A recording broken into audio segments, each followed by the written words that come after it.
عليكم ورحمة الله وبركاته.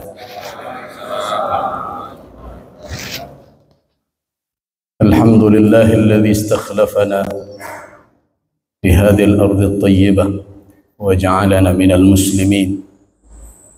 أشهد أن لا إله إلا الله ولي الصالحين، وأشهد أن محمدا عبده ورسوله ونبيه الأمين. اللهم صل وسلم على عبدك ورسولك وحبيبك محمد وعلى آله وأصحابه والتابعين وتابع التابعين ومن تبعهم بإحسان إلى يوم الدين. أما بعد. Bapak Wali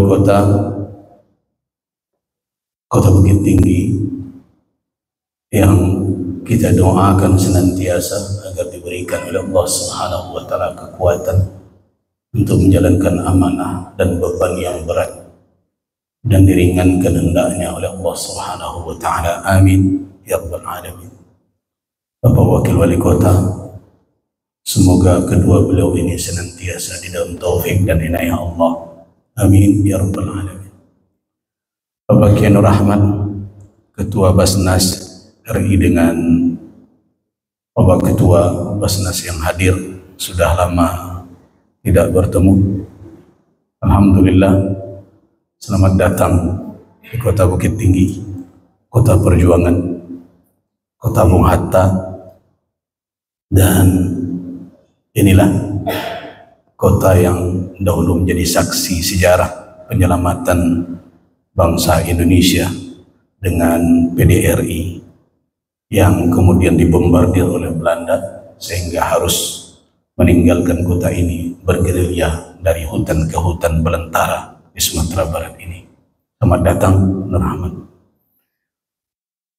Forkopimda yang hadir dalam kesempatan ini, Pak Dandim, Pak Kapolres, Pak Kajati juga, Pak Sekda, Ketua MUI Kota Bukit Tinggi, Bapak Kepala Kantor Kementerian Agama, Ketua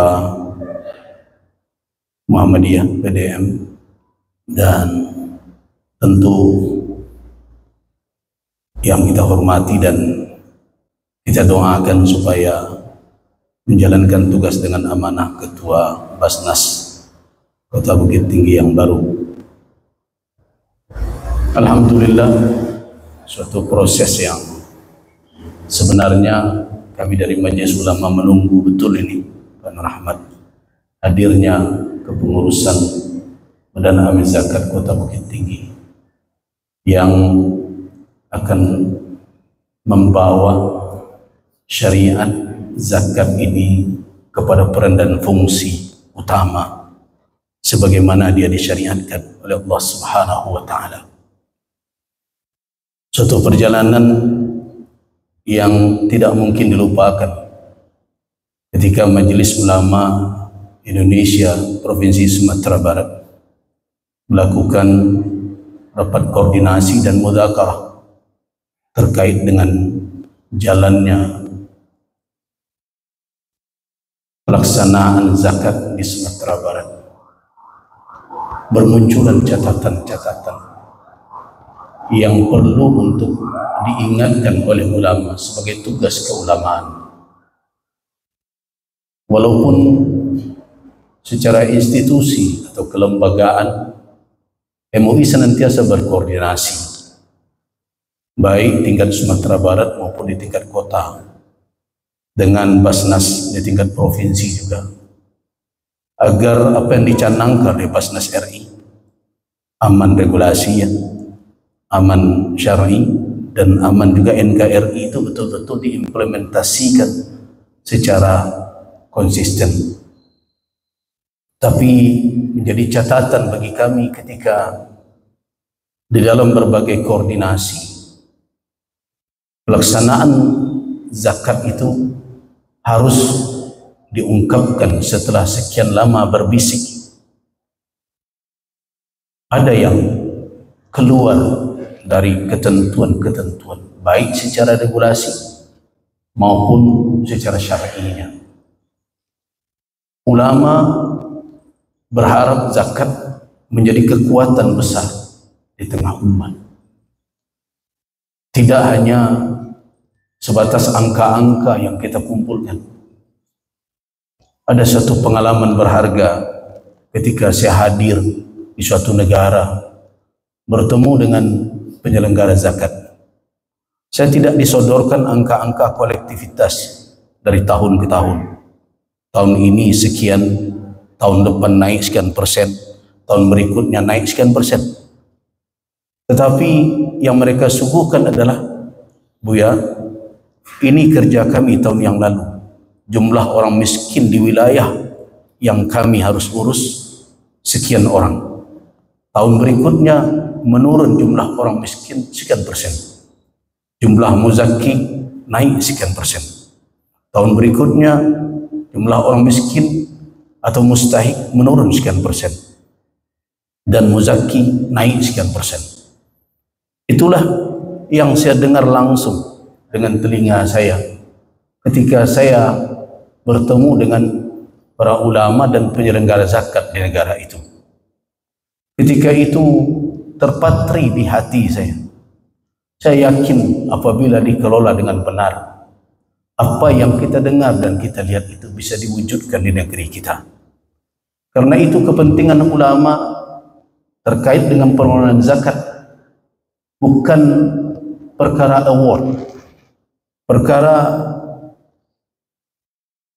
penghargaan yang kita pajang di berbagai baliho.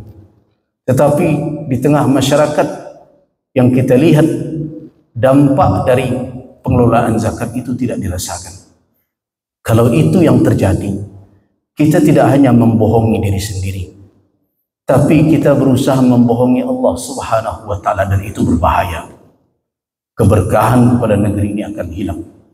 Kita pakai namanya, kita pakai fatwa ulama untuk mengambil apa yang ada di tangan hambanya, tetapi kita tidak jalankan sesuai dengan ketentuan yang telah Dia tetapkan. Saya teringat dengan pesan Nabi SAW ketika mengutus Mu'adz ibn Jabal ke Yaman. Di antara pesan Rasulullah adalah apabila orang-orang di sana telah menerima syahadat, beritahu mereka solat 5 waktu. Kemudian katakan kepada mereka bahwa Allah memfardukan zakat. Ambillah dari orang kaya mereka dan berikan kepada fuqara mereka. Kemudian Nabi memberi catatan, wa tawaqqa karaima amwalin nas. Jaga dirimu, jangan engkau menyentuh harta terbaik yang dimiliki oleh orang. Apa makna harta terbaik? Harta yang dicintai, yang disenangi, dan yang paling baik jenisnya dari harta yang dimiliki, walaupun orang itu berhak untuk diambil zakatnya, tapi jangan ambil yang terbaik, dan jangan ambil pula yang terburuk supaya jangan merugikan orang yang menerima. Ambil yang sedang. Jadi ibarat kambing, kalau zakatnya harus diambil, jangan yang paling gemuk, jangan pula yang paling kurus. Yang boleh diambil pun harus dipertimbangkan, jangan yang paling tinggi kualitasnya. Begitu Nabi SAW menjaga agar ibadah ini tidak hanya sekedar dikumpulkan, tetapi mengambilnya dengan kerelaan hati orang, kesadarannya bahwa ini adalah kewajibannya di hadapan Allah. Zakat bisa kita tingkatkan bukan sekedar dengan menyebutkan undang-undang dan peraturan, tetapi dengan menumbuhkan kepercayaan di tengah umat. Kepercayaan inilah yang harus saya katakan sebagai Ketua MUI Sumatera Barat. Saya bertanggung jawab mengatakan itu. Sudah banyak yang rusak di tengah umat. Karena itu hari ini momentum pelantikan dan pengukuhan Basnas Kota Bukit Tinggi, mari kita bangkitkan kembali kepercayaan umat. Bukan kita, kalau kepercayaan itu muncul, bukan kita yang datang meminta zakat mereka, tetapi malah mereka yang akan datang menyerahkan zakat mereka. Karena itu dalam suatu rapat rakorda Nyewali, seluruh pengurus zakat Sumatera Barat meminta kepada MUI Sumatera Barat agar mengeluarkan fatwa supaya zakat diserahkan ke Basnas saja. Saya katakan saya tidak akan mengeluarkan fatwa. Banyak yang tersinggung ketika itu. Saya tidak akan mengeluarkan fatwa. Kenapa? Karena bapak-bapak hanya meminta fatwa untuk mengambil dari masyarakat, tapi tidak pernah meminta fatwa kepada kami bagaimana membagikannya kepada masyarakat. Karena itu Majelis Ulama Sumatera Barat akan terus berdampingan dengan Basnas. Tidak hanya akan mengangguk, tapi suatu saat akan bisa menggeleng. Tidak hanya akan bisa mendorong, tapi suatu saat kami akan menarik surut ke belakang. Yang perlu di dalam kebersamaan ini adalah niat kita adalah untuk menegakkan ketentuan yang telah disepakati di negara ini dan menegakkan syariat yang telah kita sama-sama yakini sebagai kebenaran yang akan kita pertanggungjawabkan dunia akhirat. Sekali lagi terima kasih ini Wali, terima kasih Pak Nur Ahmad yang telah cukup sabar menghadapi berbagai macam kondisi di Sumatera Barat, dan saya juga berulang kali berkomunikasi dengan beliau dengan sabar. Beliau layani, dan Pak Ketua juga yang wilayah membidangi wilayah Sumatera Barat. Terima kasih Basnas Provinsi Sumatera Barat, dan selamat kepada Ketua Basnas Kota Bukit Tinggi dan masyarakat Bukit Tinggi. Mari kita perhatikan kembali gerak langkah Basnas ini.